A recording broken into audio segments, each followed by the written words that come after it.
Continuously consistently loss कर रहे हो और आपको पता नहीं है कि मेरा जो एंट्री है वो कहाँ होना चाहिए। आप डिसाइड नहीं कर पाते हो कि मेरा स्टॉप लॉस इस कैंडल के नीचे होना चाहिए या इस कैंडल के मिडिल में होना चाहिए, या फिर आप ये डिसाइड नहीं कर पाते हो कि मेरा टारगेट कहाँ तक का होना चाहिए। हमारा जो एक्चुअल टारगेट है, एक्चुअल एंट्री है, एक्चुअल स्टॉप लॉस है, वो एग्जैक्टली कहाँ होना चाहिए। तो ये चीज़, अगर आपको इन चीज़ों में प्रॉब्लम है तो ये वीडियो आपके लिए है, जहाँ हम डिमांड एंड सप्लाई के मेथड से हम ये जानने की कोशिश करेंगे, ये सीखेंगे कि हमारा जो एंट्री है वो कहाँ होना चाहिए, हमारा जो स्टॉप लॉस है वो कहाँ होना चाहिए, और हमारा जो टारगेट है वो कहाँ होना चाहिए। तो demand and supply, basically demand and supply वो एरिया है, वो एक पर्टिकुलर पॉइंट है जहाँ से डिमांड, पहले डिमांड की अगर बात करें, वो एक पर्टिकुलर पॉइंट है, वो एक पर्टिकुलर एरिया है जहाँ से प्राइस में एक बहुत ही इम्पल्सिव बाइंग होता है, बहुत ही इम्पल्सिव बाइंग होता है। उस पॉइंट को हम बोलेंगे कि हमारा ये एरिया डिमांड में है।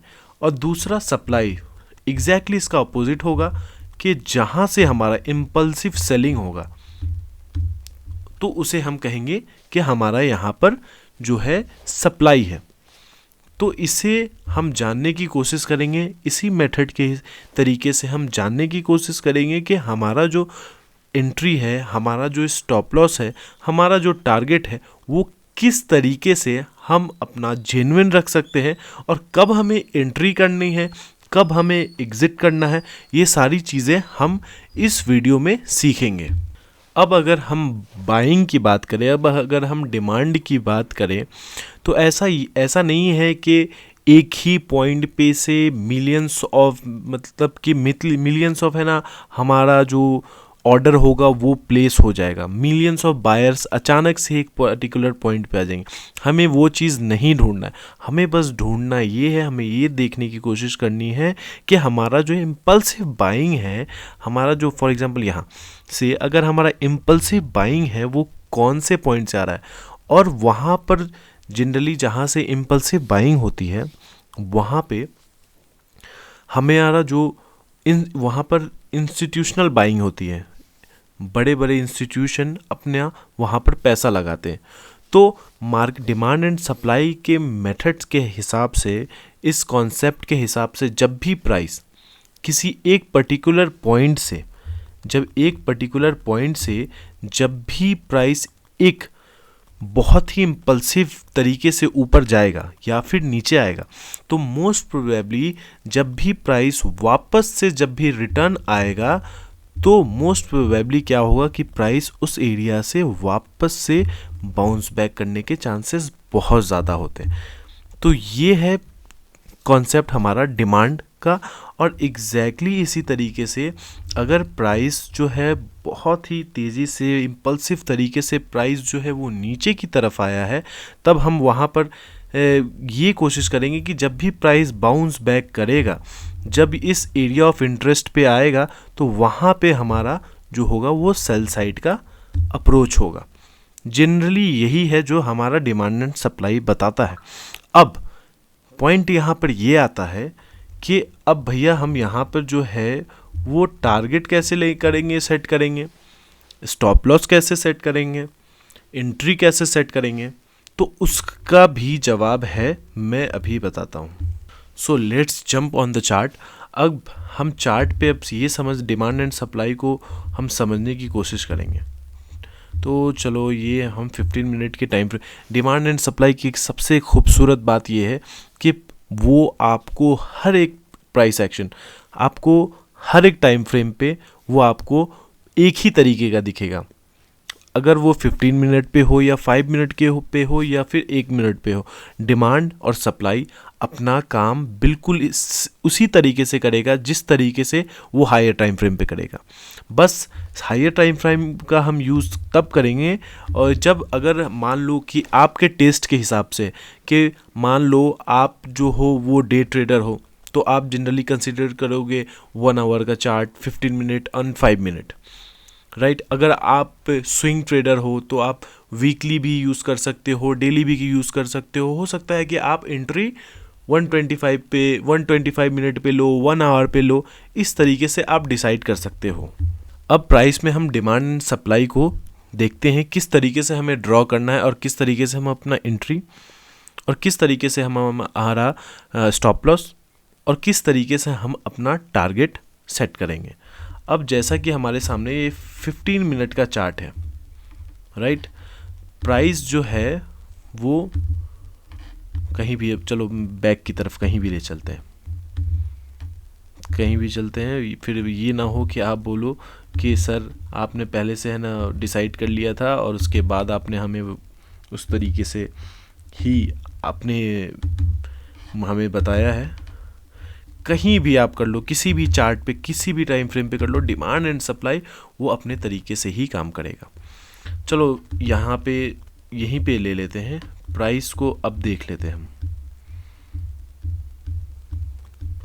प्राइस जो है, अगर हम देखें तो प्राइस जो है वो डाउन ट्रेंड में है। प्राइस अगर आप देखोगे कि यहाँ पे ये डाउन ट्रेंड में है। डाउन ट्रेंड में कैसे, देखो ये एक हायर हाई,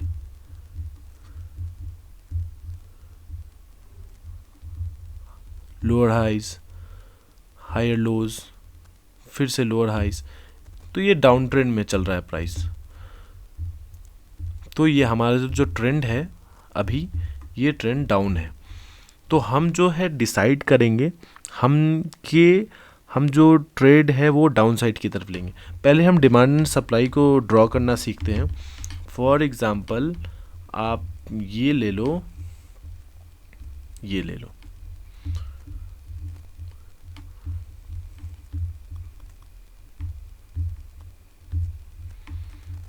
यहाँ से एक इम्पल्सिव बाइंग आई है, आप देख सकते हो कंटिन्यूसली ग्रीन कैंडल्स फॉर्म होता हुआ। अब यहाँ पर बाइंग आई है तो मैं इस कैंडल पे मैंने एक डिमांड ड्रॉ कर लिया, ठीक है।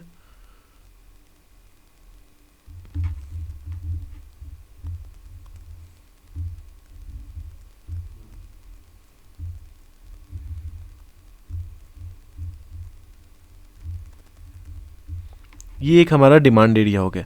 अब ये देखो कि प्राइस जब यहाँ पे वापस आया, फिर से प्राइस इसी एरिया से बाउंस बैक किया, एग्जैक्टली इसी एरिया से बाउंस बैक करता हुआ हमें दिख रहा है ना। फिर आप पीछे की तरफ ले चलो,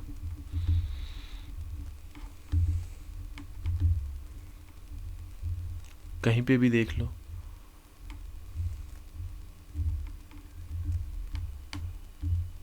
अब जैसे सप्लाई जोन में ही ले लेते हैं। अगर सप्लाई जोन में ले लें, प्राइस में जो है इस लेवल से प्राइस में एक अच्छा खासा प्राइस में एक मूवमेंट आया, राइट। यहाँ से आप देखोगे प्राइस में एक अच्छा खासा मूवमेंट आया, तो मैं यहाँ पे एक डिमांड जोन को कर सकता हूँ इस कैंडल पे।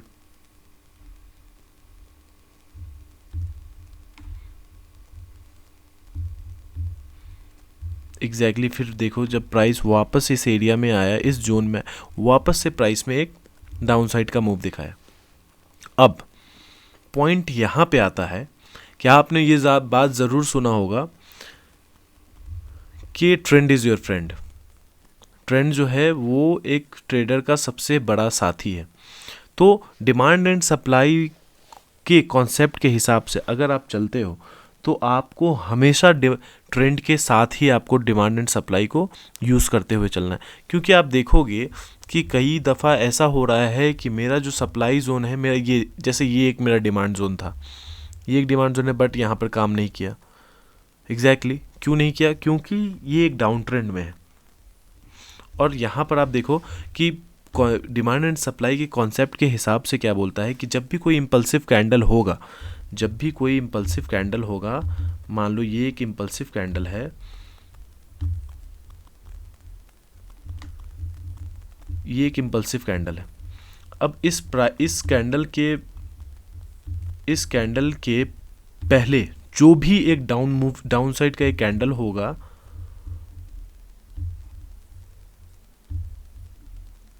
डाउन साइड का जो भी कैंडल होगा इस कैंडल से पहले, हो सकता है ये कैंडल आपको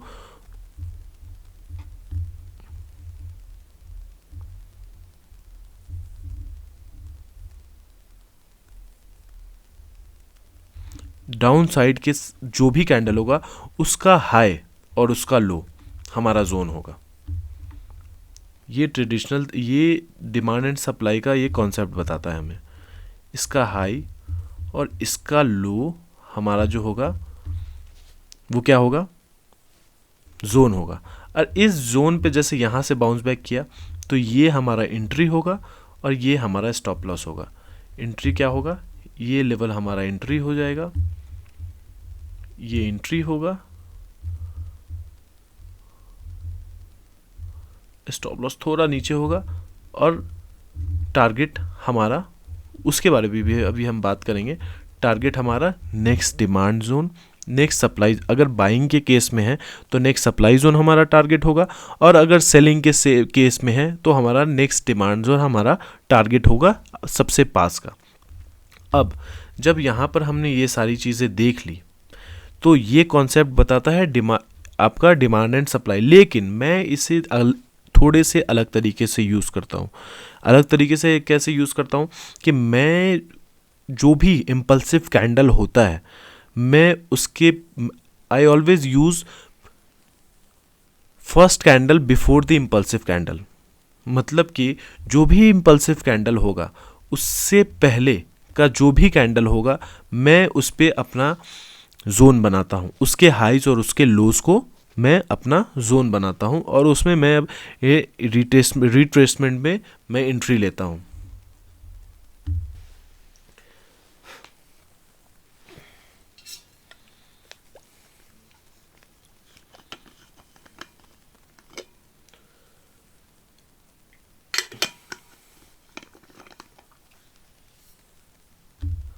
बट इसका मतलब ये नहीं है कि मैं सही हूँ और ये गलत है, नहीं, मैंने अपने हिसाब से, अपनी कन्वीनियंट के हिसाब से, मुझे जो ज़्यादा मेरे लिए जो काम कर रहा है मैंने उस चीज़ को अपना एक रूल बनाया। और डिमांड एंड सप्लाई के कॉन्सेप्ट के हिसाब से इम्पल्सिव मूव से पहले वाला जो भी एक डाउनसाइड का मूव होगा, डाउनसाइड की साइड में जो कैंडल होगा वो हमारा जोन होगा। और अगर सेलिंग के केस में है तो बाइंग साइड का जो भी कैंडल होगा वो हमारा जोन होगा। लेकिन मैं यूज करता हूं first candle before the impulsive candle. Okay, अब बात करते हैं टारगेट की। तो टारगेट की बात अगर हम करें तो टारगेट क्या होना चाहिए, तो जैसे कि प्राइस में हमारा क्या चल रहा है, कंटिन्यूसली डाउन ट्रेंड चल रहा है यहाँ पे, ठीक है। अब डाउन ट्रेंड चल रहा है, प्राइस ने यहाँ भी क्लोजिंग देखोगे कंटिन्यूसली है ना, लोअर हाइज ही बनाता जा रहा है और लोअर लोज बनाता जा रहा है। तो मेरा जो होगा वो कौन सा लेवल होगा, किस लेवल पे हम अपना टारगेट को रखेंगे। तो अब बात करते हैं जैसे कि प्राइस में इस लेवल यहाँ तक अगर हम देखें तो ये सारे यहाँ पर बहुत सारा गार्बेज हो रखा है, इसे मैं नेक्स्ट वीडियो में कैप्चर ज़रूर करूँगा।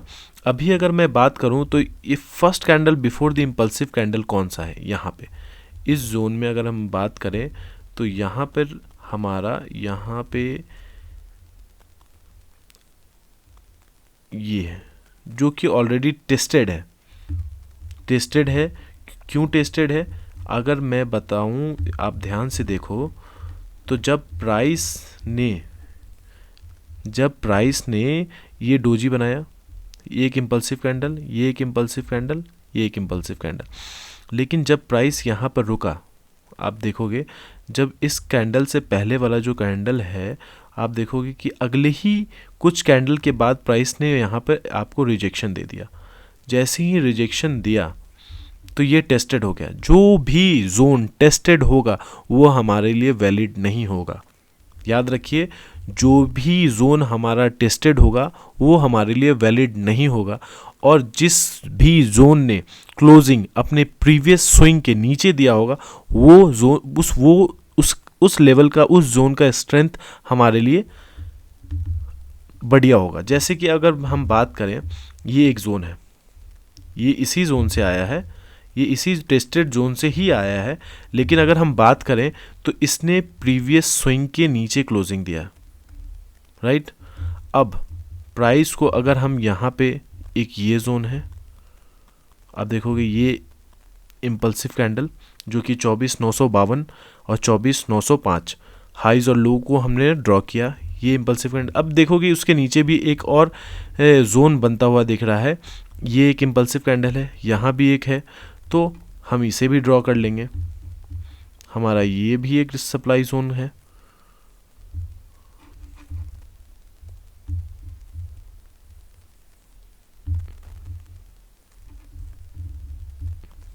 अब हम वेट करेंगे कि प्राइस हमारा इस लेवल पे आता है या नहीं।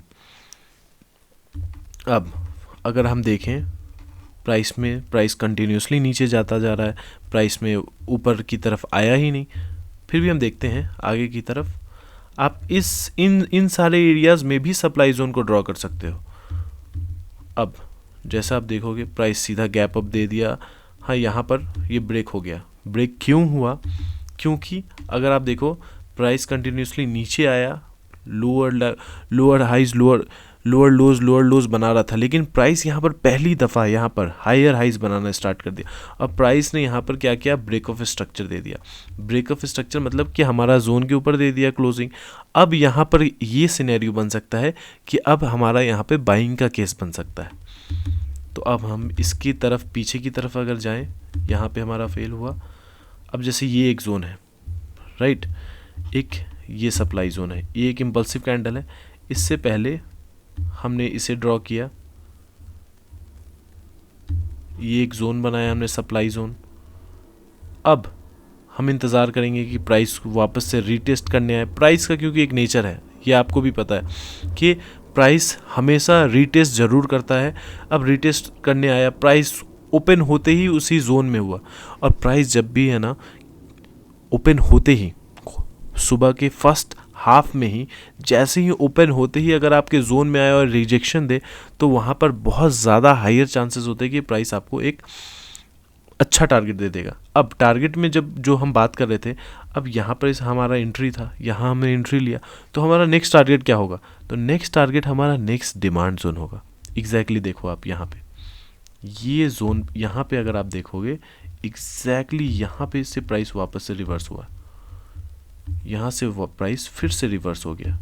आप देखोगे रिवर्स हुआ, फिर आया, फिर क्या? अब यहाँ देखो प्राइस यहाँ आया, नीचे की तरफ आया, अब प्राइस ने यहाँ पर फिर से ब्रेक ऑफ स्ट्रक्चर किया, ब्रेक ऑफ स्ट्रक्चर करके ऊपर गया। अब वापस से प्राइस नीचे की तरफ आ रहा है।